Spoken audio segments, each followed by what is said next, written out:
Seasons, greetings. Welcome back to the Black Print. We're doing a new episode of ThrowBLKs this month. It's been long overdue. 2 months. Yes, sir. But we're back. J5 in the building. MC. Pals. What's going on? What's going on, yo? You already know. We're just going to get right to it. Okay. There's no need to do anything else. This is one of the greatest mixtapes of all time, okay?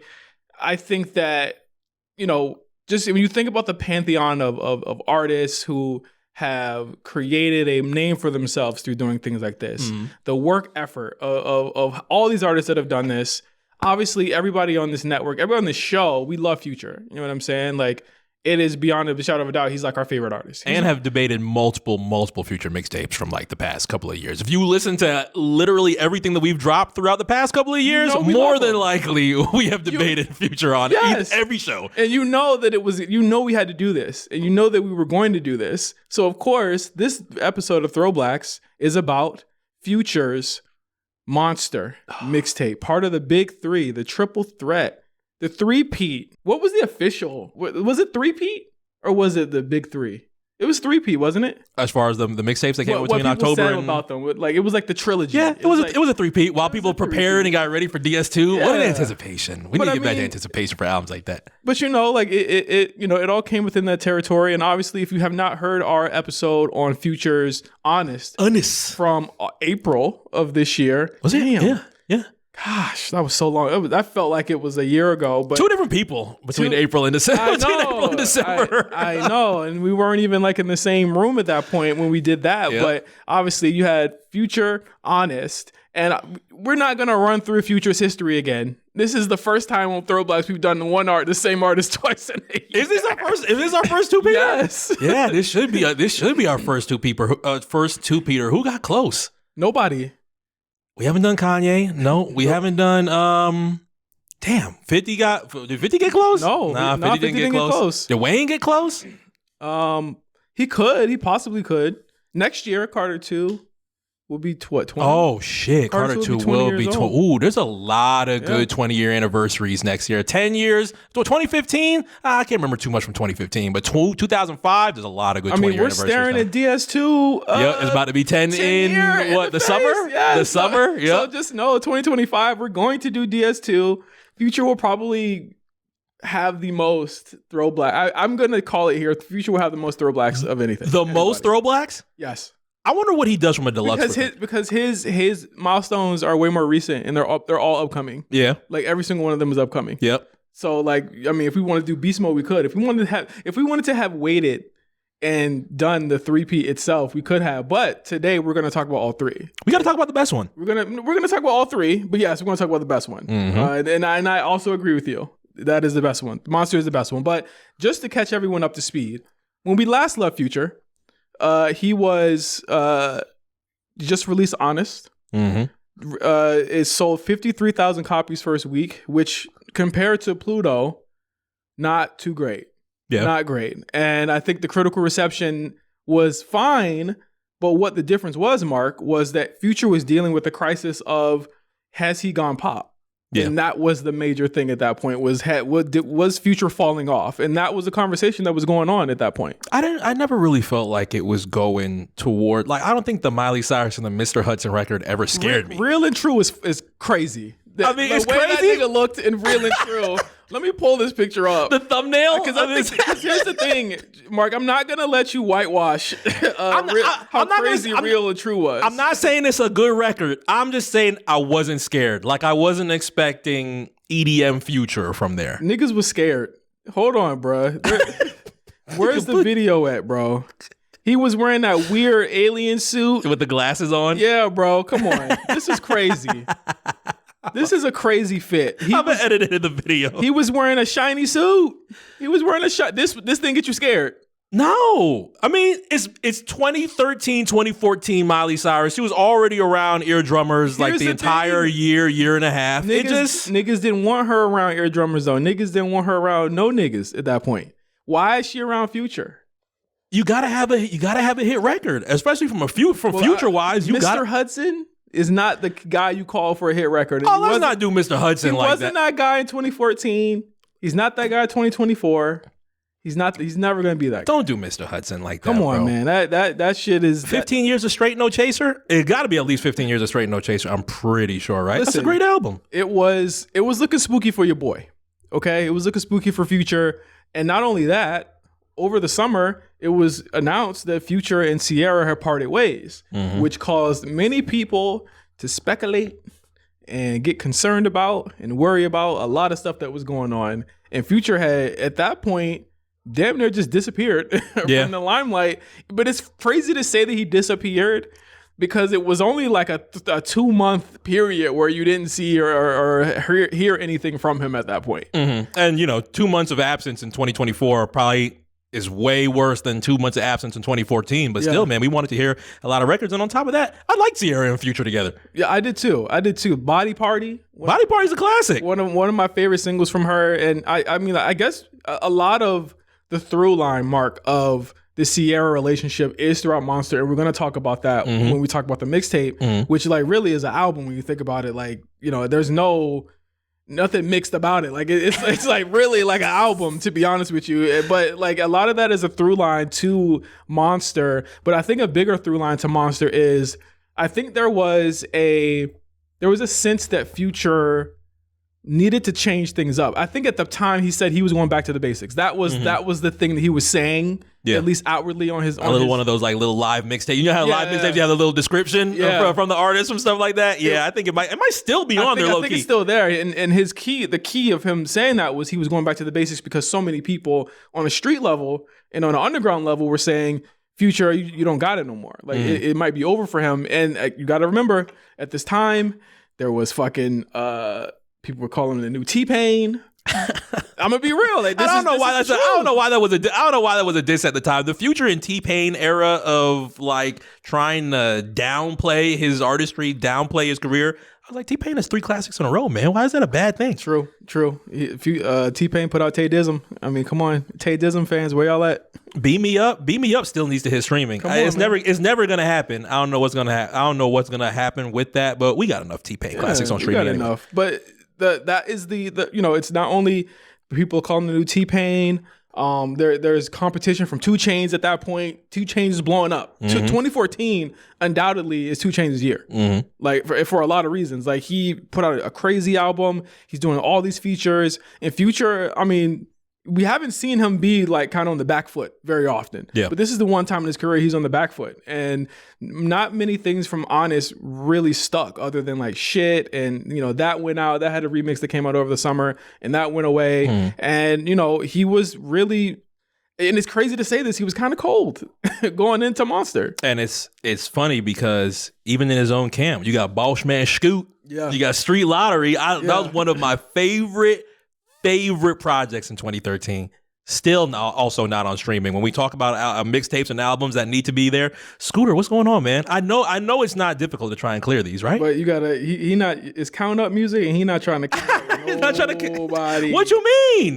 But because the thing is that mixtape shit is probably where he gets a lot of his money. He don't gotta really share it with nobody. Yeah. So. Okay, that makes sense. So I mean, you could just hit him R&B, hit him Metro, just get him to clear. I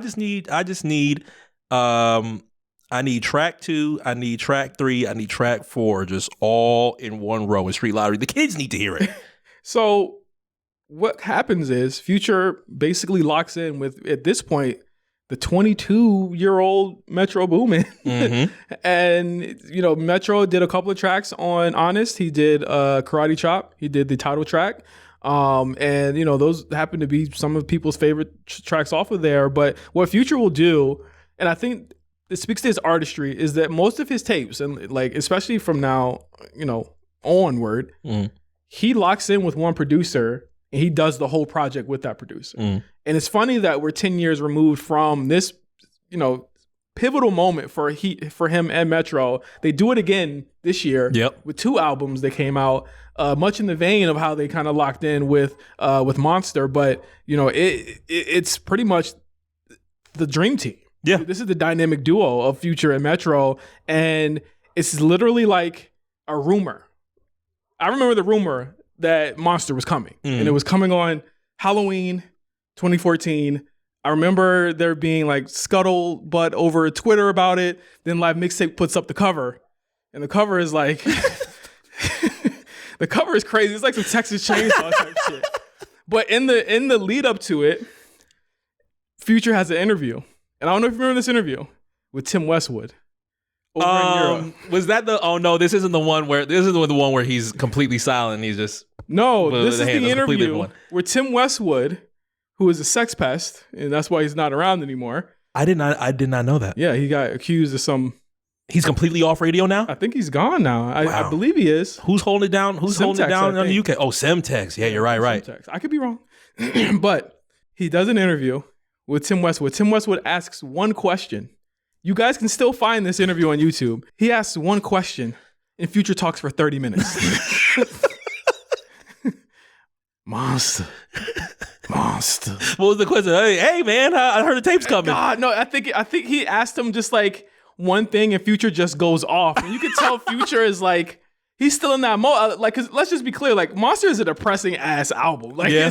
It's got turn up shit on there, but like, it is. Is it really though? Is it really turn up shit? It's turn up shit. Like, fuck up some comments on it. So like, clearly he has some shit on there that was like meant for consumption, but like a lot of the tape is like very, very, very depressing, right? Yeah. So like he's wearing the sunglasses. I cannot believe you don't remember this interview. It's still up though. If you guys go type in Future Tim Westwood interview, it's like 30 minutes of Future talking about how the rumors about the Sierra stuff. I think a lot of that was him reacting to the people saying he cheated and stuff like that. Like that all of that stuff that happened with the Sierra thing. Yeah. And him just reacting and just being like, I'm not gonna put my kids on Instagram. I'm not gonna let you see my kids no more. And like he in every like 2-3 seconds he's like, monster. And talking about baby Future. Monster. Yeah, I cannot.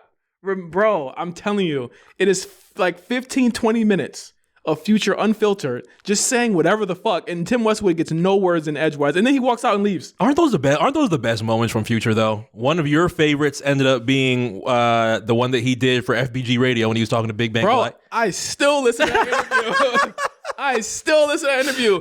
Please go find FBG Radio on Apple Music. And this is when they still did like this one. Future, I guess, got I guess Drake was ushering out his homeboys. Yeah. Getting a little Apple deal. This is right before the Wizard came out in 2019, and Future basically had an interview with Big Bang Black, who before him doing podcasts.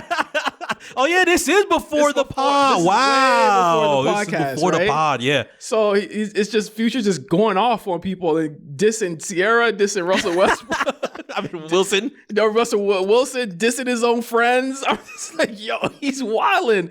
It is like that, and it's one of my favorite Future interviews because you get the mind space and the headspace that he's in right before Monster. This is right before the tape drops, and then on October 31st, the tape drops. DJ Plug production on it. Metro Boomin producing most of it. 808 Mafia at the height of their powers on this tape. And you pretty much, you get the raw, unfiltered Future, which leads us into the first track. Monster. I was gonna say, if you're listening to the OG, you gotta start with the radio turning and there's the thing of Wendy Williams. He's on Wendy Williams. Hey, so how much of Drunken Love did you really write? I was like, damn, I forgot he still hasn't answered that question. He has still not answered that question. That's crazy. He never will. You could probably go, I think on streaming right now, if you type in Future, or if you go on YouTube, just type in Future, I've Been Drinking. If you've never heard the original song that, according to Future, him and Detail brought him a song, another nasty nigga. Brought him a sex pest. Another sex pest. Brought him a song. They worked on it. Somehow ended up making its way to Beyonce. That's how we get Drunken Love. They go for the next couple of months of being like, hey, so Future's writing credits on Drunken Love. How much of it did you really write? Did you do this? Did you do that? Never get, in true Future fashion, you never get the real answer. In best case scenario, what do you think the truth was? I don't really know how well or how wild it gets writing in a studio where you could be working on one song. Because it's got to be like in a position where in my opinion, if he's not saying what it is, it's probably way more than what they're saying it is. Jack move. Well, I mean, that's the only conclusion I could get to. Because how do you work with a producer? Producer probably ends up hearing some heat, gets the song, probably ends up working with Beyonce weeks later, months later down the line, goes, hey, I got some, you want to hear some shit I got with Future? Yeah, play it. Goes on nice, hears good, sounds good. She's like, okay, let's try and make that into a record. I don't know what Detail ends up saying from there to be like, we'll work it out with Future. Fuck Detail. He's a cool guy. He's a cool guy. Yeah, fuck Detail. He's a nasty nigga. No worries is really like his motto back in the day. But you turn that, you get what else? I think it was Ebro. Ebro was on the intro that was like, yeah, when Future made the top 10 MCs list, I'll admit. Remember when they did the top 10 MCs list? Yeah, and it was a big deal. That was hotly contested back in the day. Yeah, and Future did get on that list. And Ebro was like, I'm surprised you made it on there. Dial turns. Hey man, you're wearing a $10,000. I think and they went to 107.9. You turn the dial again. All the things that were rumbling around Future in Atlanta at that 2014 time, on top of the fact that he just separated from Sierra. Yep. And then you get the monster. Eskimo, the coolest DJ in the world. Now, what's interesting is that Metro and Esco both executive produced this, or Metro executive produced this. I think Esco did 56 Nights. Okay. Metro did this because remember, I believe Esco was already gone at this point. Was he already gone? I think he was already gone at this point. Okay. He might have already been, or was about to be. Like, I think he was over there somewhere. Because this is like Halloween, and I think Future said it happens around like November, December, or something like that, and he loses the hard drive. Yeah. So January he has to redo everything and make beast mode. Yeah, pretty much. Yeah. Yeah. So Metro does this, and this is the Metro executive produced tapes. So these 3 mixtapes, all executive produced by 3 different producers, so to speak. And Esco didn't do this one, but we go into Radical. And one thing about Future at this point is that when we last saw him, he looked one way. When he came back, he looked another way. His dreads were blonde at this point. He had completely changed. It was legitimately a complete style change. He stopped wearing like the huge spike shoes. He wasn't wearing those anymore. The big Versace belts, all that stuff. The whole style change. He was wearing Bape, streetwear. And this is before the hats. We didn't get the hats yet. The hats are coming in a couple brunch hats. They're coming in a couple weeks. Give it some time. Yeah, give him a couple weeks. He's gonna have the hats on. But Future, blonde Future with the bandana, he mentions this on the tape as well. Yeah. is here. And this is the Future that, and I'm gonna be real, this might be his longest era. Because the monster to this era we're in right now, I think he's firmly still in it. Yeah, like 100%. He's still there. But we get to Radical, and Radical to me, again, this tape comes out on Halloween. It's a lot of scare. Like the images of it were like Jason, I remember, was in one of them. Like there was a lot of images that were attached to this tape. What was the hook he had? What was the hook he had on his hand? I Know What You Did Last Summer. I think. That was I Know What You Did Last Summer. Okay. Yeah. And we get into Radical. And this song, Mark, sounds like fucking Freddy Krueger. It sets the tone. Yeah, it sets the real tone, but it also sets a new tone in how Future is delivering his raps, because it's not like Dirty Sprite Future no more. Yeah, no. It's not like Streets Calling Future no more. I don't want to affectionately call it mumble rap, but this first song is I don't know what to call it. It's guttural. It's fucking. It's like so fucking hard. Yeah, like it's like he's speaking a different language, right? It's like Tiger Strike, Alexander Wayne, and Balenci. But the thing is, me, MC, Josh, like we all say that Future is one of the most underrated lyricists ever. And this proves it, because like he can flip his whole flow, his whole style, and then it sounds completely like something new. And at this point, we didn't have a lot of Cardis. We didn't have a lot of like Uzis and shit like that at that time. Like well, Uzi was around and Cardi was around, but they weren't doing this yet. You know what I mean? And Future ushered that in. Future and Thug, to a certain extent, like ushered all of that in. And Radical was, to me, the start of this new Atlanta kind of sound. And Future had, once again, as we said on Honest, he completely changed the whole the whole globe of Atlanta there. Was it jarring to you though? Did you listen to that the first time and was like, oh man, where's the astronaut status cadences? No, I was like, holy fuck, shit. the whole thing was flipped upside down. Because again, I'm already on Young Thug. Like I'm already listening to all that stuff then, and also I'm going to Atlanta at this point. Like I am months away from moving here. Yeah, but I'm still driving my car all the way between to Atlanta. Virginia and Atlanta. Yeah, I'm in Atlanta at this time. Yeah, shout out to Ty. Shout out to everybody. Like this tape is out. Yeah. When I'm going out there, and it's a whole different vibe out there. And that's 2014 Atlanta. When I talk about how many different eras I wish I would have seen. Mansion and Lawn Atlanta, man. Come on. I'd be so jealous. There's one thing that I'd be jealous of in hip hop. It's everybody that got to see so many different eras of Atlanta. And remember, Migos is out at this point too. So like again, Atlanta is the capital of hip hop right now, and you have Future firmly in the middle of it at this point, and Radical, he's talking his shit. Yep. Ben, I had no pants on. The next time I see you, he was talking his shit. I just. This is the one I don't really need Genius for, because I think we all know every fucking just remember it from. It's crazy. I looked at how many times I played this album since Apple Music's induction, which will also be 10 years next summer as well. Yep. This is the third highest album I've ever played. It's very, very close to being number one. Only if you're reading and views are in front of it.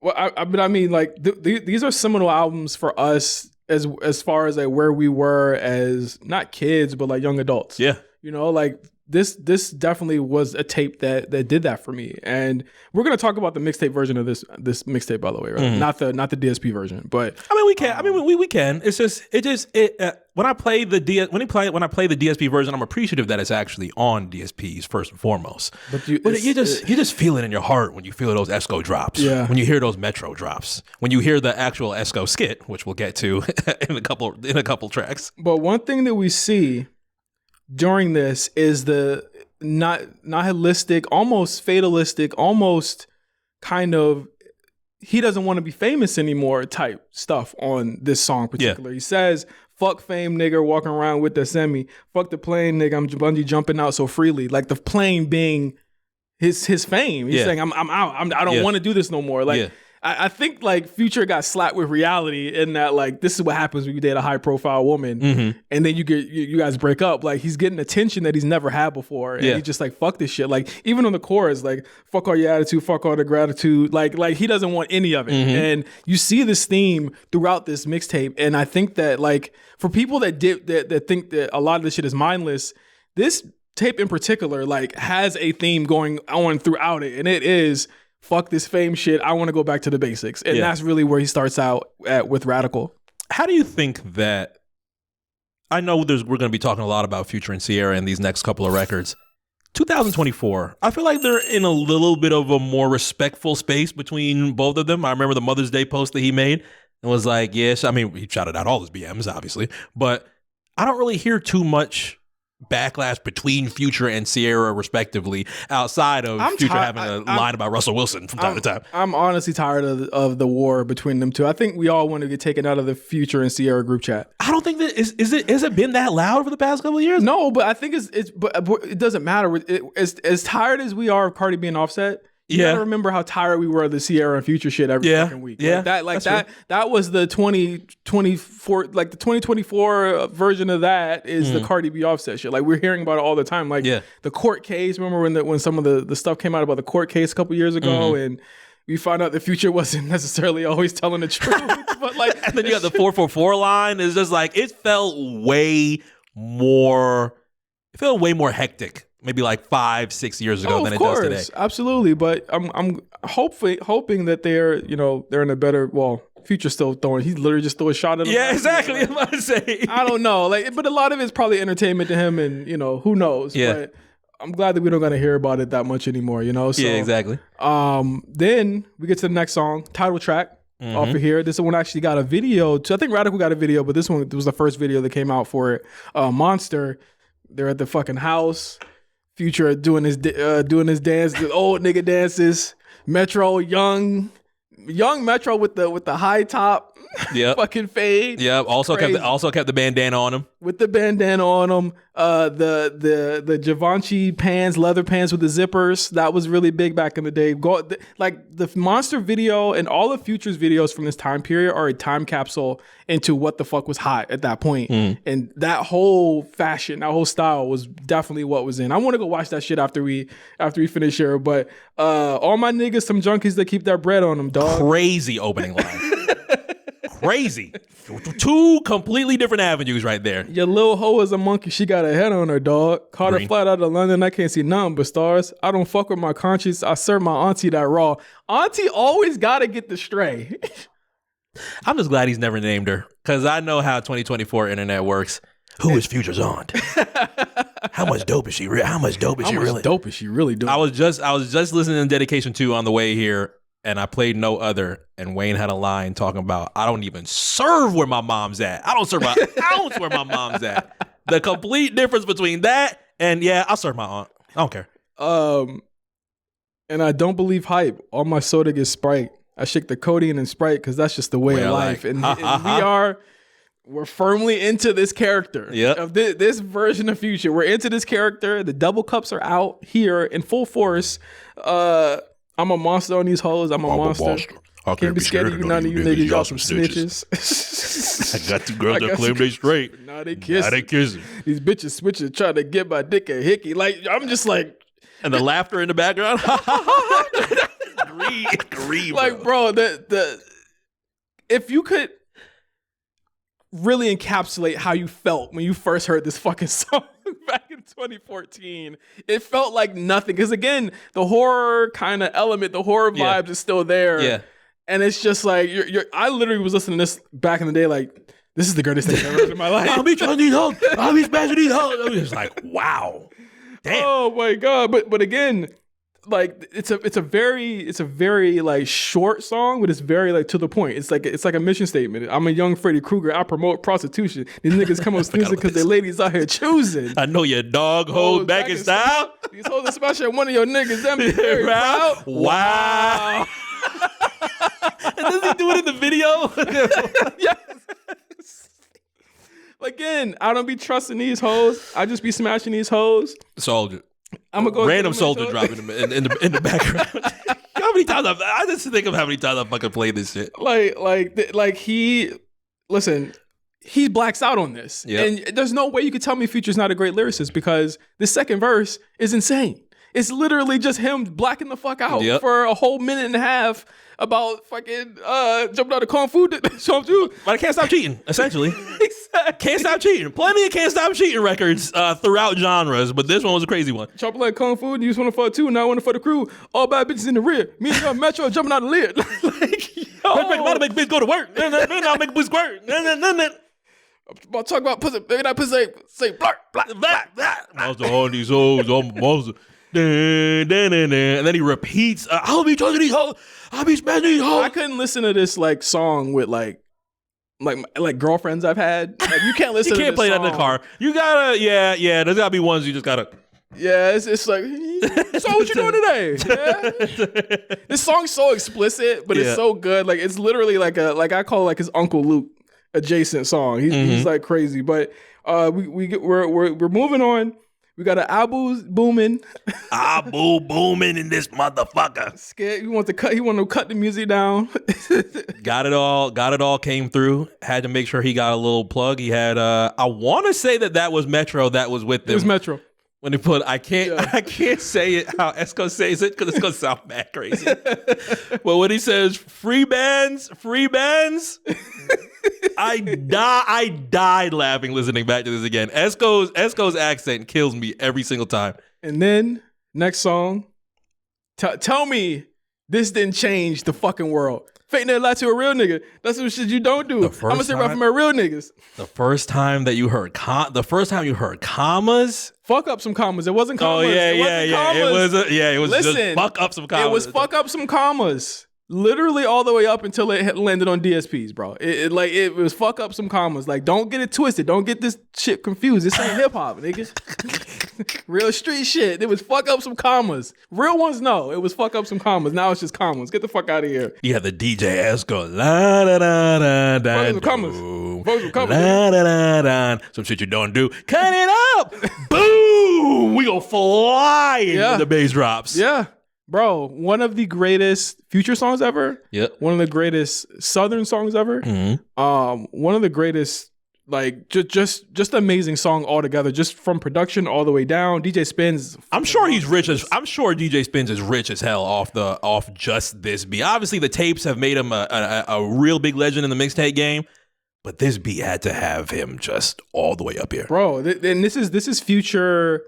This is prime vintage Future at this point too. Yeah. Like this is the types of songs that like I honestly wish he would make more of. Like I miss him getting back into this bag and saying I can still make a radio hit and I can still make it viable, because this is Rax on steroids. This is Bugatti on HGH. Yep. This is all of the songs that he's been making up to this point, but better and more realized. And you get to see that he's such a better hit maker and a songwriter at this point in his career. And this song shows it. Like, fuck up the llama. I'm hot like a sunny, yeah.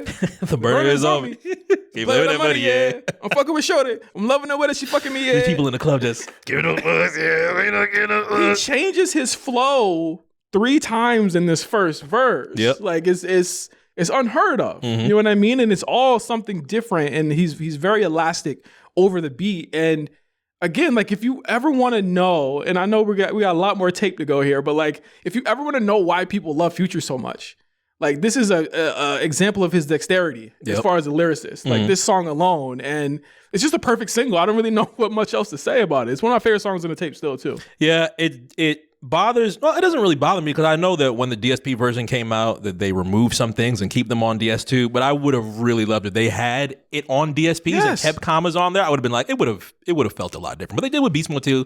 They did with 56 Nights. I don't think Trap Niggas is on the DSP version of 56 Nights. It's not. I don't think Real Sisters is on the DSP version of Beast Mode. So yeah, it's just other choices. It sucks, man. I mean that last fucking verse snapped.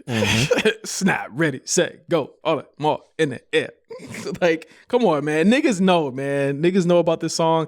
I'm not a fan of the video. I don't like the video. You know what's funny? I barely even remember the video. Strip club joint, but you know. I barely remember the Commas video. I gotta rewatch that back. And then we go to the next song. I mean, there's not much else you say about Commas. It's a classic. Yeah. So I mean, it just is what it is. Next song to me is the one that, and this tape has a lot of Future greats on here. Okay, yeah. Like this tape has a lot of Future greats. This one might be the one. Okay. To some people, because I know a lot of people will say another song we're going to talk about later. I think it's the internet's favorite. Yeah. It's a sad boys classic, but I got to be honest. Yeah. I got to be honest after you introduce the record. Yeah, so we're going to talk about Throwaway, and this is very unlike a song you would have on something like this. If I can say that, right? Especially after Commas. Especially after Commas, right? Like it's very unlike something that you would hear, and I think a lot of people forget that this song was precluded by a whole bunch of fucking toxic shit. Yeah. Right before 10 minutes of it, in fact, right before this. Yeah. And it follows it up with, again, Future being more nihilistic, more fatalistic, more not giving a fuck about anything. He don't fucking care about you no more. It's gonna be okay, it's gonna be okay. The 20 seconds that it took to just to get the vibe right, and then the beat drops. It's gonna be okay, it's gonna be okay. Yo, nigga, we gon' play, it's gonna be okay. I don't need no relation. I want no relation. I just want your facial head. Fucking ad-lib head. But yo, first time hearing this song, it's already good. Yeah. On the outset, right? Yeah. And we're thinking Future back to basics. But how back to basics is Future before we get here? So he starts off, we're gonna drink like a single to mile. I won't ever tell you anything your heart desires. Like, damn. Hey, man. You start seeing the pain. Ain't nothing but some pain. Niggas ain't want to listen. I don't want no confrontation. It's too complicated. Yo. Have we all been there? Pull my lead for me, baby. Use a hottie toddy. Nah, I never been there, but I understand. You could be there. Nah, I'm all right only. I'm cool. Gonna fuck you in Atlanta like we on the island. Imagine you in that damn penthouse. You see nothing but them green trees. This is up there with one of the greenest lines on here, right? Because and I say that, and this is the same tape where he says he fucked a girl for Chipotle, but like, this is one of the greenest, like, because he's basically said, I'm not taking you to no island. I'm gonna fuck you in Atlanta like we are on one. It's gonna look beautiful. But I'm not gonna take you on one, though. I mean, we'll think about it. If we have a conversation, gotta fuck today. This is the never been that green. But you also see that shit. You're like, bro, the trauma, which again, yes, it's clearly seen. But but is it trauma though? Because like we all know Future was wrong. You know what I mean? It's like fake trauma. You know what I mean? Like it's like the fuckboy anthem is what the song is. Let's just be clear what it is. It's real trauma. I know when he's saying, I don't be trusting these hoes, I don't be smashing these hoes in Monster. He's looking over to the side, wiping a little. Exactly. And then getting back to business. I get it. But then, you know, we have the 10 p.m. Future on Throwaway, and it's 3 a.m. You're vibing, and then 3 a.m. Future, phone dry. The club let out. Phone dry. End of the night. He texts you up. You up was the shit back in the day. You up was the thing. That shit got delivered, and he said, deep down, I know inside. You're a monster too. Go and fuck that nigga, get it over with. This crazy. Like this song shook the whole world when this shit came out, because the second half of this song is literally like, this is what we love Future for. This is the Future that we love right here. I'm gonna be honest with you. The message on the second half of Throwaway, couldn't get down with it. What? Couldn't get down with it. I want you to fuck him in paradise. Never my ministry. Nigga, what? Go and fuck that nigga, get it over with? I'm losing sleep. Hell no. I know your future, your true feelings couldn't be here. You hear me? They gotta be somewhere else. I ain't worried about the fucking. I'm worried about some fucking. Sex on the late night mean that much to you. My love don't mean that much to you. Fucking these hoes, man, too damn much to you. Yes, clearly. And then he says, I was hoping you're finished. He could say that he love you. Now, do you feel better about yourself? Do you feel better about yourself? Do you feel better that I left? Mark my words, I'm a ball without you. Mark my words, I'm a ball without you. That's the pain that. Top 3 Future line ever, nigga. Mark my words, I'm a ball without you. Stabs me in my damn chest. Oh, woke up last night to a menage. Got my dick sucked, and I was thinking about this is what I couldn't feel bad for. This is what I couldn't feel bad for Future no more. Because the thing is, it's and I think he was mindful of this too. This song is a big contradiction. It's a contradiction on exactly how you are as a man when you go through these things and you know you ain't shit. Yeah. Like, that's literally what it is. It's a contradiction. It's like, I think a lot of dudes probably felt that. You know what I mean? They probably felt that way because like when you're a fuckboy, you know what I mean? Mm. Or I'm a retired fuckboy. About to say, you looking at me like I know what that is. I know, I'm retired. I'll admit it, I'm retired. Okay. I'm retired. Okay. I was in my 20s. It wasn't fun. It was good to get it out, and I saw it good. But you have moments where it's like I'm talking to girls and being you know what I'm saying, being involved with girls, but I really just want this one. You know what I'm saying? And it's probably that way for women too. Like everyone goes through their fuckboy phase, right? But this song encapsulates it because it doesn't point at it from one perspective. And the perspective of the guy who's like, fuck you. It's both perspectives. And I think that's what, and again, we talk about how he kind of leans towards his connection with Outkast and things like that. Like this is the type of self-reflective songs that they would have made and they have made before, you know? Yeah, it's like it's Miss Jackson-esque. It might not be as explicit. Miss Jackson might not be as explicit as I ain't worried about no fucking. But Andre would have said, I'm sure Andre felt that. But the thing is that they can't do it like him. You know what I'm saying? Andre got a character he got to uphold too. Yeah. That he can't do it like that. And that's why Future is so great, because he says the shit that other rappers are afraid to say. Yeah. And that's really what it is. It's like bare honesty. And you'll get that a lot on Monster as well. He says, if loving me in public ain't safe, you could take my love and hide it away. Don't give up on me today. Hold on to me like a true love, bro. And then he goes, I know that it was true love. I know that it was temptation. I was like, why are you trying to sound like Sierra? Why are you hitting Sierra's vocals on this? You going out the country. You posting up on IG. I'm laid up with my side piece. Come on, man. I had to feel less bad for Future when I heard Menages, getting my dick sucked. I'm with my side piece. I'm like, The pain's still there though, so I get it. Text while you was laying up beside me. Tell me that the pussy ain't mine no more. No, you don't love me no more. Monster. And then, I ain't worried about the bucket. I can't sign up. I can't sign up. He is a sick Ute, bro. Like, this is one of the sickest niggas we've ever seen. We've never seen anybody like this. And listen, one of the greatest songs. I think this is an unskippable stretch, I would say. So far, it is an unskippable stretch because I feel like most people can hear these first few songs and realize this is a nigga that is trying to party out a lot of the pain right now. Yeah. But how difficult is it to realize all of your conflicts that you have with yourself? You want to do this. It's your fault. But this is what I want. I know it's my fault, but I'm going to paint the picture that you also played a role into this as well. It's got to be a difficult thing for most people that are not in Future's bankroll to try and have that. Hey, but we had this, and this was the soundtrack to that. And let me just tell you, it was a great one.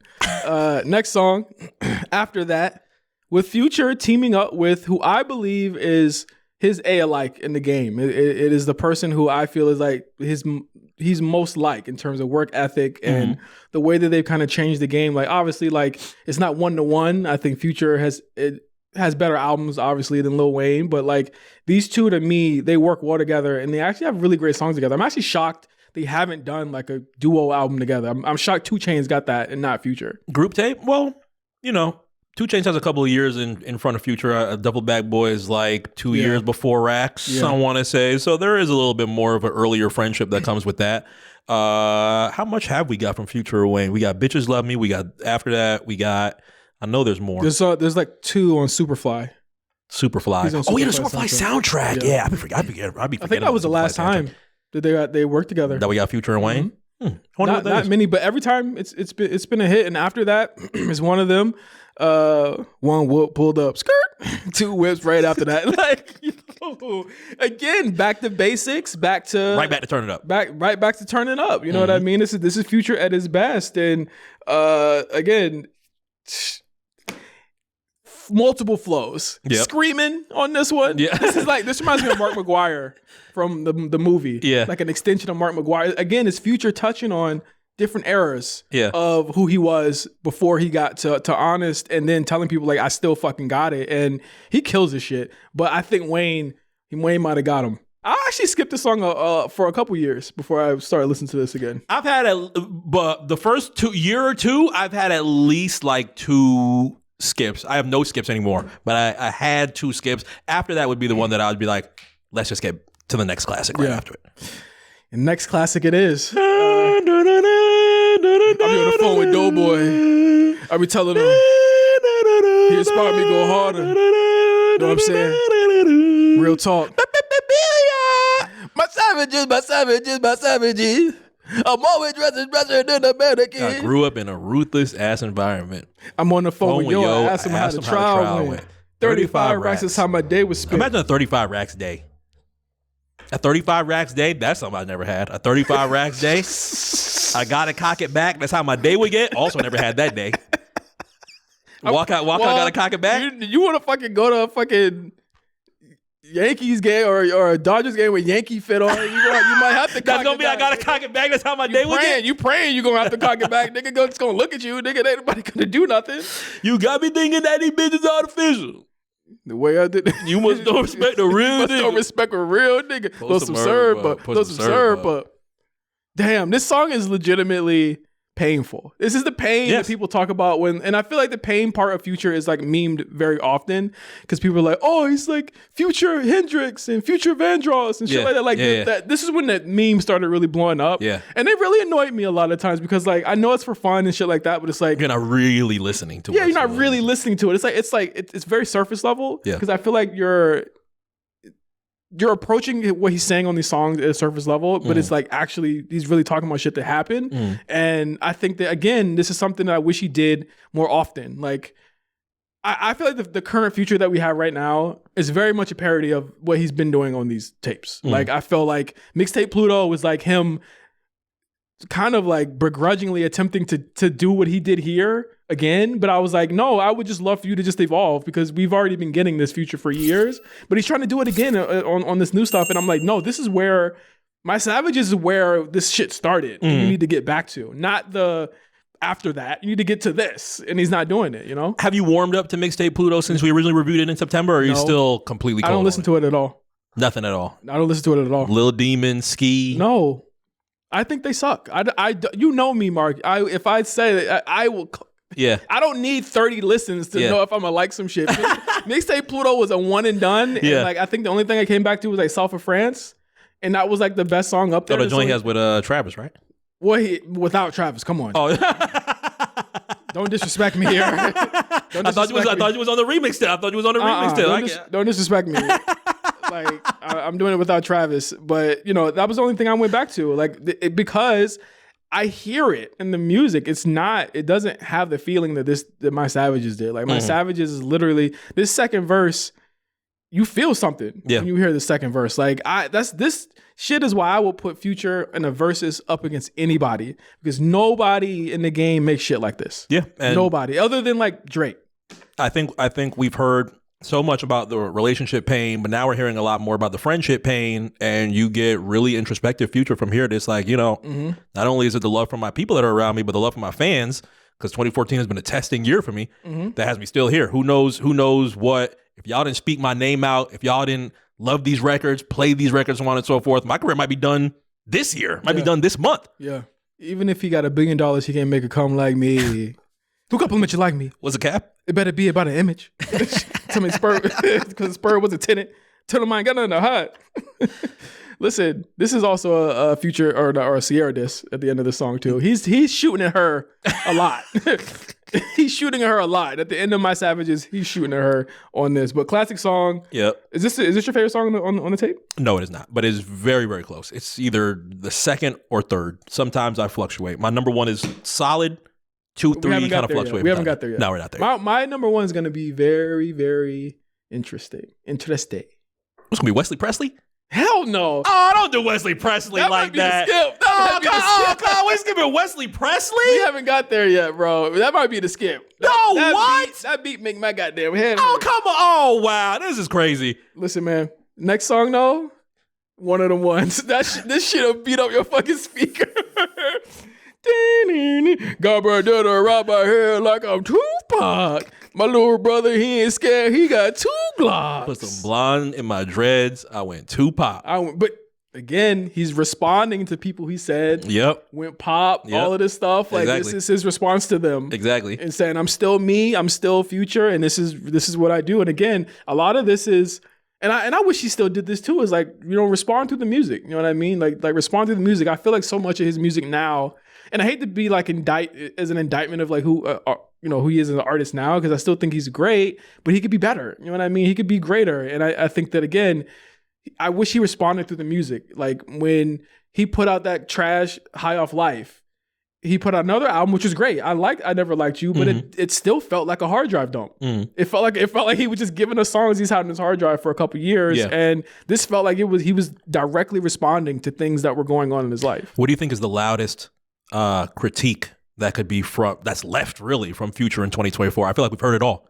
Yeah, that's the one. We've heard it all. Like I think we've heard it all, and there's nothing wrong with that. Like people will listen to Drake, they'll listen to Jay-Z, they'll listen to all these people that are talking about the same things over and over again. It's how you deliver it. Like I think Future largely creatively is at his best when he's working with people that push him to do that. I think Thug has always pushed him to work more creatively. I think Drake is pushing to work more creatively. I think Metro also this year has worked with him to do more creative things, maybe on the second album than the first one, but more creative deliveries of things. Like the closest we got to him doing something like this era or before is Fried. And that ended up like not even becoming a big single because it was tied to so much other shit that was going on at this time. Yeah, it's an interesting choice, huh? For a lot of people that really love the 2010 sound and feeling of Future, Friday is about as close as we can get. And you and Josh have spoke about that. I know we had good reviews about the second disc of We Still Don't Trust You. Yeah. We Still Don't Trust You. The actual album always also had a lot of, beef related stuff with it. But the second disc ended up being something that it was just like, oh, this actually does feel like it's getting back to the mixtapes.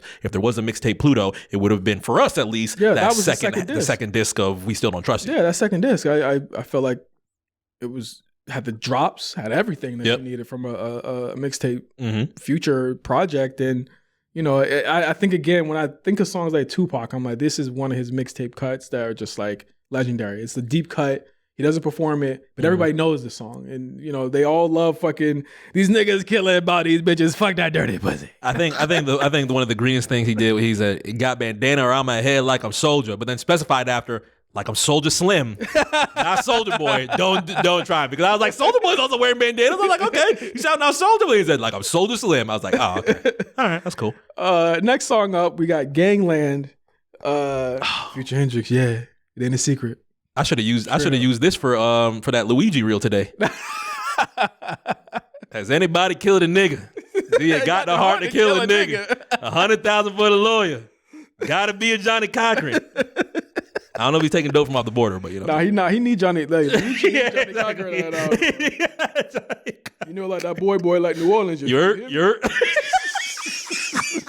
Oh my God, I can't, man. Bro, he's the greatest. boy like New Orleans. 2014 Future is the greatest. He gave us Honest in this in the same year, bro. that reminds me of it's not funny of what he's saying, but that's reminded me at the end of My Savages, he's like, rest in peace to all my niggas incarcerated. Go for life, you heard? Yeah, love for life, you heard? Yeah.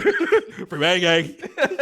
Global now. That was another random ad-lib that just appeared out of nowhere. He was high, bro. Yeah. He was high. Bro. That's the drugs? He was high, man. Free Bang Gang president. Money over everything, nigga. Everything else irrelevant. Everything is irrelevant. Let's go. Dun, dun. Gangland, great. Then next up, we got Fetty. I love Fetty. Fetty used to be one of my two skips. Bro, no fucking way. And you know what's crazy? He's flowing crazy on here, especially going into the hook. I remember back when I was starving, cooking up hella endorsements. My chain is yellow on yellow. My kitchen's yellow on yellow. When the kitchen remixing is yellow, I'm drinking on red, I'm drinking on yellow. Tell me you came with a Fetty. You didn't like the only one in this, only one keeping my promises. Sorry. Sorry. You don't remember the only one keeping my promises. Fetty. Reincarnated Machiavelli. Why did he think he was Tupac now? Come on, man. Why did he think he was Tupac during this era? Everybody has those moments. Like, you just cheated on your girlfriend. No, you didn't kill anybody. Everybody wants to wear the bandana and spit at the camera and be the heel. The heel. Put 96 Pac as one of the best heels of all time. Probably not my favorite heel of all time. It still ends up being 2005 50 Cent, but one of the greatest heels ever. You can treasure and honor this. Only when I'm the one breaking my promises. Sorry. Sorry. Started losing my conscience. We started creeping like Jeepers Creepers. They called in the sleepy. They called in the got me so sleepy. Now, Fetty, the reason that I skipped Fetty was because just like after that, I was be like, okay, let's get to the next classic. Because the next classic is about to... The next classic is my favorite song in this whole tape. I don't blame you, because this ranges between 2 or 3 depending on the day. And the reason I love it is because the video popped it off. Yeah. The video is crazy with OG Double D in it and all of that. Like, you really feel the pain in that shit. Yep. All white. We feature in a white room with the blonde dreads. This is like one of the first times you see him in months. And he's got a whole blonde everything. And his whole style is different. And Holly. The siren goes off. Dun. He was talking about Louis V. Chinchilla, a random ass story while the beat just drops on. Yeah. Put your hands, you dig what I'm saying? Got a nigga to the dirt. More gel in my fur. I was overdosing on perk. Breaking up on Sir. Bentley Perk with the curtains. Balenciaga, my proteges. I wear them shits on Michael J's. While Molly down with champagne. Washing Zanny down with syrup. Yeah. This was the saddest fucking part. But take away all this day. Around this area was probably my most depressed. I was just like, this shit is sad. Like, this is a cry for help. Yeah. The way people talk about like I Feel Like Dying and Me and My Drink from Wayne as cries for help. This is it too. This is a cry for help. Absolutely. This is it too. Like second verse, cracking the bushes and trying to go buy me a nigga. Because it's clean. Every day hustling, I gotta go get it. Gotta get Wu-Tang, gotta get cream. Long as they print it, my niggas gonna get it. Long as they, what he say? I gave him my love, I gave it to my city. Yeah, like give me, can't forget it. I turned the whole world up, and they want to treat me like an outcast or something. Come on. Niggas so broke instead of going get it, they rather go ask for something. I really liked giving the wink to Outkast, because obviously I think there are still fans alive that champion Outkast and put them so high in the sky, but then are real tongue in cheek when it comes to Future. Even with quotes like Andre 3000 that would say, you know, this is one of the most stunning artists that I've ever listened to. Yeah. And these are literal family ties. Yeah. So to hear that and still be tongue-in-cheek about Future at this point in time was still crazy. This is really like an Outkast song in a lot of ways too. Like, you know what I mean? Like he says, easily agitated, get intoxicated, trying to fight the demons, trying to find right and my wrong, hope my legacy live on. That's why I wrote this song. Whoever did that part. Why you say I ain't have to write this song? I have to write. What? Sometimes you get to the self-realization in the middle of saying some shit. Ain't that the worst? Sometimes you're in the middle of getting a thought out and you're like, yeah, I sound kind of contradictory. I might have had to say this. Now, these next two songs, one of them will be a skip for one of us. Don't do this. One of them will be a skip for one of us. Don't do this, One of them will be a skip for one of us, bro. I'm not skipping either of the next two records. Wesley Presley. White girl, women like Elvis. Homegirl say I'm too selfish. Sipping on a lean, can't help it. If I take a drug test now, I'm going to fade it. That's what the Mike Will shit was supposed to be. It was supposed to be Super Future. Oh, with the cover of him holding that was the Mike Will one. That was supposed to be Super Future. Wow. And then it was supposed to be the superhero was going to be called what, Wesley Presley? I still use Wesley Presley in random names. I'm about to name my Rhett character Wesley Presley. White girl, Cindy Crawford, trying to sell that bitch to my partner. Here you go. These ad-libs are crazy. New Jack City nigga like Wesley. White girl, women like Elvis. You're not just hitting your little dance. You're not hitting your dance. You gotta have a little step to it. Yeah, come on, man. Well, niggas roasting Wesley Presley beat. Come on, man. The beat is terrible, dog. Come on, all right, man. At this point, I'm like, this nigga run out of steam. This nigga need to hurry up and end this shit. This nigga need to hurry up and end this shit, bro. And it goes straight into Hitman. Ain't the codeine, ding, ding, ding, ding, ding, ding. I'd think old A for codeine, like a young nigga here smelling like some sardines. I just throw some work and I'ma serve every dope fiend. Mixing up the Molly with the Sprite like it's protein. Red lean in the Fanta, you can't taste the caffeine. I still need to go. Hopefully in my life, I get a chance to go to Oslo, Norway, so I could say everything was gourmet. Smashing on the trophy, crashing on my OD. He might, okay, and then at the very end of the verse, he goes, "Baby, promise you ain't gonna tell nobody what I've been sipping." This is his most highest. I just showed up on so many drugs. I just showed up in this bitch with some Latin Kings and some bloods. Huh? It's not even worse. I saw this bitch with 4K tray in my cuz. I'm screaming ABK, nigga, because you know what it was. Crazy night. This might have been one night. I don't want to be around him that night. This nigga's wilding. Why not? No, sir. I don't want to be around that nigga. And then starts the next verse. Fuck the jury, nigga, for the DA, nigga, for the judge, nigga. Yeah. This is a great night. Showed Up is a 10 out of 10. Only Mexicanos that push kilos can judge niggas. Only Mexicanos that push kilos can judge niggas. I said, what? Fuck the bitch in the shower all in the tub, nigga. Nigga slipped in the tub. Nigga slipped in the tub, bitch, first. This is his highest. This is his highest song. Oh, God, man. Song. This nigga said, I'm Pablo Chapo to these little niggas. I said, are you, nigga? This is the same nigga that was crying 8 songs ago. Hey, man, it's the duality of man. Duality of man. If you could rename Monster and call it the duality of man. This nigga said that I'm Little Mexico to the Lord come get me. I said, okay, buddy. He's at his highest here. Wesley Presley, he's pretty high. He's at his highest here on Showed Up. One of my favorite songs over here. One of my sleeper songs on the project, Mad Love. Great record. Also got a video. Great record, yep. I love this song. This is pure like mid 2010s Future. Mm-hmm. Put a roller on with reverse doors. That swoosh whoop. When I moved to California, and it'll be 10 years in a month that I moved here. Has it felt like 2 years compared to 10 years? It felt like 10. Let me just. It felt like 10? Okay. But I'll say the first night we went to the Dime. It's like this bar out in Fairfax. Okay. I don't know if it's still like active or not. Maybe somebody could tell me. But I went there with my boy Eric. I went there with Ty. Pat was there? Went there with Roddy. No, Ty. Pat wasn't there that night. Oh, okay.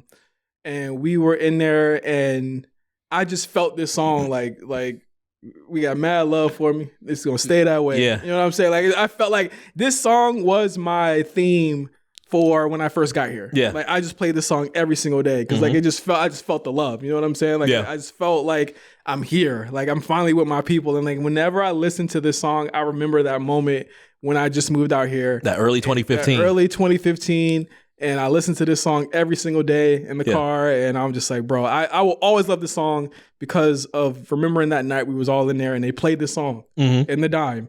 And I was like, okay, this is my favorite Future song of all time. This is one of the moments. It's crazy how the heights that this album brings you and the lows that this album brings you. Because it's really a crazy mixture of both. It's never really in between. It's either you're really fucking happy just based on the records that you're hearing, or you're at your fucking lowest, which 2014 is probably one of my most depressed years. I remember this did literally both for me at that time. Yeah, again, second verse, Celine, baby, I got the rings on me like pimping.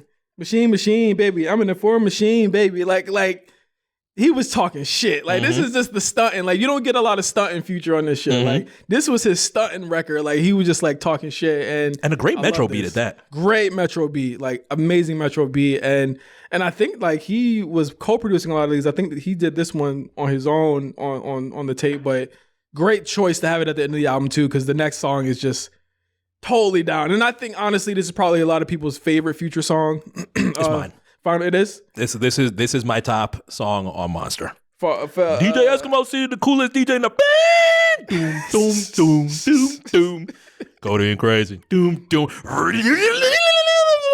Eskimo, the coolest DJ in the world. You gotta cut out all these sound effects. Niggas gonna be like, what the fuck is this? You gotta hear it. You're not gonna hear it on DSPs. You're gonna hear the beat just dropping randomly with like a couple seconds of just like the beat, but there should really be a wheel up and Eskimo, the coolest DJ in the world, right before you get the 808 Mafia. Like if Tyler Creator being the only person that's not afraid to do that on his albums is crazy. They need to bring all of that shit back. Bring the backspins back. Bringing the song back. All of that shit back. Well, I appreciated Cole keeping on point on the come up. He just put the tapes up. He had On Point still on there. Obviously, Warm Up and Friday Night Lights don't have any DJs, but Come Up still had On Point on it. I wish that.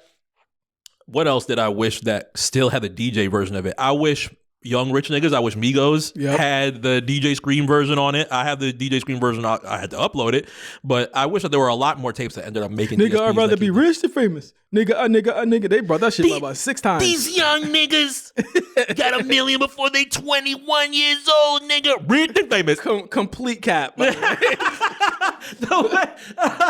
Complete lie. These young niggas getting to it. I completely believe Gucci when he said that he saw the dinner plate chains. Gucci said they threw their chains in the trash when they got their 1017. You know it was real because Takeoff said that's cap, but okay. I was like, nah, Takeoff. Rest in peace, but that was the truth, brother. God bless the dead. But you know what? I'm not shaming him. Listen, I don't judge. If you got your real jewelry from Gucci and you were wearing the T-Moos in 2012, throw that shit out. Yeah, that's cap. But okay, I'm like, nigga, you really trying to make me believe the YRNs was dancing? The YRN chain was dancing? Fuck out of here.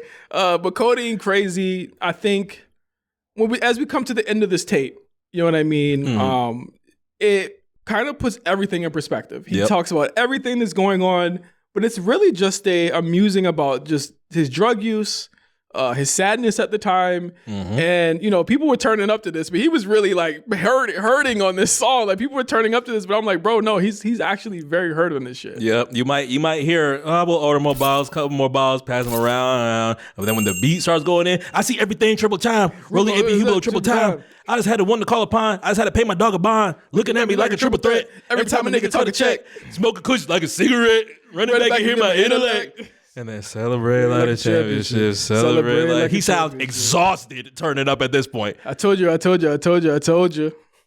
I think, and again, people don't understand or like I don't hear a lot of people talk about he's playing two sides in this song as well. He's playing the fuckboy side and the hurt side too. It's like you just said, like he's sad and then he's like he turns up again. It's like Jekyll and Hyde. You know what I mean? It's the highs and lows. And I think again, he's talking about these highs and lows and where he's been and how he's been feeling. And I think that more than anything, other than like Hendrix maybe, you don't really get a sense of like on point A where Future is. Yeah. You know what I'm saying? Or point B, how he's feeling. Like we don't ever get a glimpse inside his mental anymore. And obviously I'm pretty sure he does that to protect himself.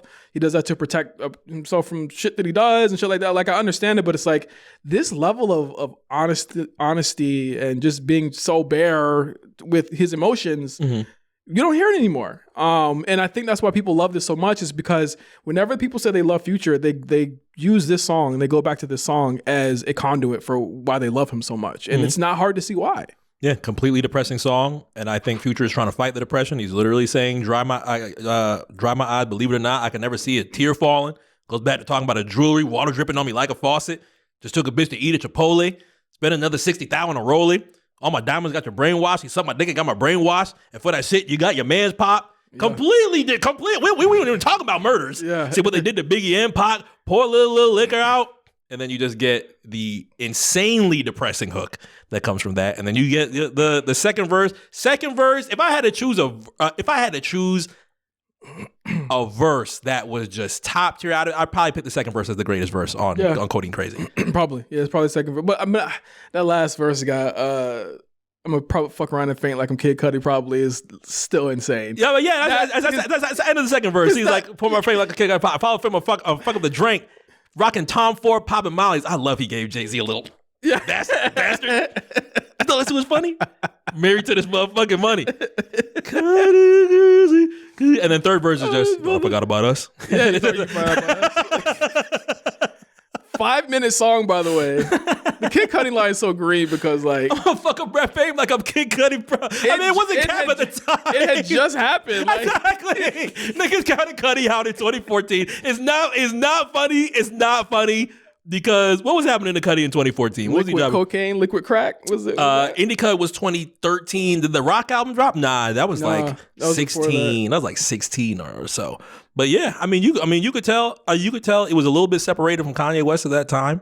A little bit different than what he was in 2009, Cudi, 2010. Man. That fourth verse, still good. That last verse, still good. I think one of the most depressing things, and this was something that I always kept with me. The last couple lines that he's talking about Sierra, he ends it with, "I'm taking everything that come with these millions, taking everything that come with my children." Yeah, and then he goes back to.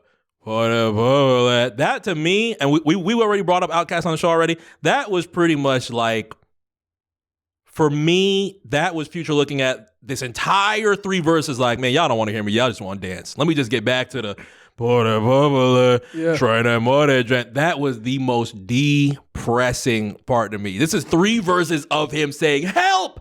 I'm an addict. Help!" And everybody is just listening. Turning up. Yeah, exactly. Turn the music. Hey, this for me was Future's, man, y'all don't want to hear me, you just want to dance. It just goes back to the this was such a sad song. Oh, this motherfucking money got me codeine crazy. DJ Eskimo, the greatest DJ in the world. The kid saying it? Whose kid was that? Probably one of Future's niggas. Then that ends the tape, but it starts 365 days of Future dominance. Yes. Between then, we would get what? Beast Mode in January. Beast Mode in January. 56 Nights in March. Yeah. March. It was March because crazy fact about 56 Nights is that it came out that night and the day after my grandmother passed away. Wow. So I'll always remember that date because that's when that happened. And then DS2 July. Mm-hmm. We had Evil back in September. We have Evil in September, I think, or November. That was 2016. I'm pretty sure Evil was 2016. Well, I thought it was later that year. Nah, because by that time, What a Time to Be Alive comes out in like September. Yeah. And so then like Evil starts at 2016. 365 days of Future dominance. Beast Mode comes out completely EP by Zaytoven. little bit shorter, 8 songs, I think. I rolling on a dash, 200. I'm going to start our Beast Mode review right now. Pull Up was my favorite on that. You mean Layup? Oh, Layup. Yeah, Layup was my favorite on that. I have to hold up a layup. And 56 Nights, which again has so much. I mean, we might have to do 56 Nights too. We might have to do 56 Nights too. There's one moment that I wish I could go back to hearing for the first time, and it is March Madness going into the Baby Boy interlude, going into Trap Niggas. Yeah. When I heard Trap Niggas, I was like, "What the fuck am I listening to?" Bro, he would, again, y'all. He would flip music on his head 2 more times. Yeah. And maybe not with Beast Mode, but 56 Nights and DS2 were definitely moments where he flipped music on his head 2 more times. Trap Niggas was just, and especially the baby. Obviously, you can't keep the Baby Boy intro. I don't know if you wanted to keep the Baby Boy intro, but then just hearing that, time getting hard, but the niggas still getting it. That was a mind-blowing record from the first time that I heard. Yeah, and then the videos and everything. And I don't want to get too deep into what happens after, because we got to get to DS2 next July. But, you know, Monster was a seminal work for Future. It honestly put him right back in the forefront of Southern rap, right back in the forefront of rap in general. And I think there would be very key collaborations and partners that he would have on the way to getting there. Drake obviously being one of them, Metro being another one of them, Khaled being one of them, like that put him right back in the forefront of what was going on. And let me just tell you, 2015 hits, Future is the most in-demand artist to work with in rap. And that's just by and large because of this mixtape.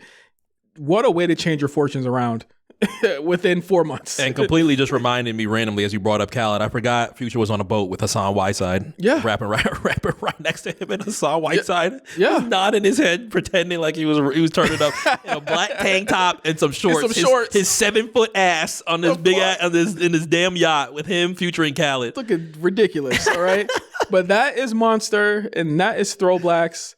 Thank you guys for listening to this. This is more of just like us shooting the shit and fanning out over this, because there's no history. No one's ever talked about the creation of this tape. Yeah. No one has ever done like a verbal history of Monster at all. Like, and I don't know how. I mean, 10 years have passed. 10 years have completely flown by. I don't think a percentage of its greatness has lessened 10 years now removed.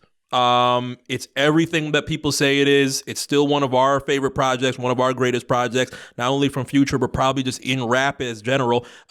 It would definitely be making the Blacklist 50. 1,000% would be making the Blacklist 50. Yeah. And it just feels good to get back to ThrowBLKs, man. 2 months away, being able to talk about some of the albums. ThrowBLKs ends up being one of our more favorite series when we end up dropping. Yeah, I mean, one of my favorite ones to do. Glad I didn't have to do much research this time, because we already pretty much knew. Yeah, exactly. And there's no verbal history. There's no oral. There's no hashtag knowing Future. There's no verbal history. Yeah, like they're just none. I mean, to him, he'd probably say it never happened. So, thank you guys for listening to ThrowBLKs. We'll be right back with you guys with another episode of Overly Conversating next week. We're gonna be doing some holiday shit. I don't know what it is gonna be yet, but I'm gonna spring it on Mark, so to speak. So, thank you guys for listening to the show. For Mark, I'm J5. We'll see you guys in a couple days. Peace.